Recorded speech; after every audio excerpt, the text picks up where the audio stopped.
ભરૂચ શહેરમાં ભારે વરસાદને પગલે અનેક નીચાણવાળા વિસ્તારોમાં પાણી ભરાવાની સ્થિતિ સર્જાઈ છે. ફાટા તળાવ, ચાર રસ્તા, ફુરજા અને ગાંધી બજાર સહિતના વિસ્તારોમાં વરસાદી પાણી ભરાતા જનજીવન પ્રભાવિત બન્યું છે. પશ્ચિમ વિસ્તારનું સમગ્ર વરસાદી પાણી ચાર રસ્તા થઈ નર્મદા નદી તરફ વહેતું હોવાથી આ વિસ્તારમાં પાણી ભરાવાની સ્થિતિ સર્જાઈ છે.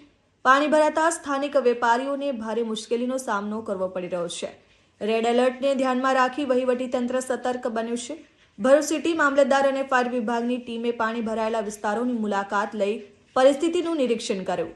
તંત્રએ લોકોને અનિવાર્ય કામ સિવાય બહાર ન નીકળવા તેમજ તંત્ર દ્વારા અપાતી સૂચનાઓનું પાલન કરવા અપીલ કરી છે. સાથે જ વરસાદ દરમિયાન કોઈપણ પ્રકારની ઇમરજન્સી સર્જાય તો તાત્કાલિક ફાયર વિભાગનો સંપર્ક કરવા પણ સૂચના આપવામાં આવી છે. હાલ મોસમ વિભાગમાં ભરૂચ જિલ્લા માટે ભારે વરસાદની આગાહી છે, જેના કારણે અગમચેતીના ભાગરૂપે હાલ અમે જૂના ભરૂચમાં ચીફ ઓફિસર શ્રી અને સ્થાનિક નગરસેવક સાથે ફરી રહ્યા છીએ. આથી જાહેર જનતાને અપીલ છે કે કામ વગર જરૂરી બહાર ના નીકળવું અને જરૂર જણાય તો જ બહાર નીકળવું અને તંત્ર તરફથી જે પણ કંઈ મેસેજ આવે એ સૂચનાનું પાલન કરવું અને તંત્ર સતત એલર્ટ મોડ પર છે અને તરત મદદ સ્વરૂપે પહોંચશે આપની પાસે. Sachin Patel, RN news, Bharuch.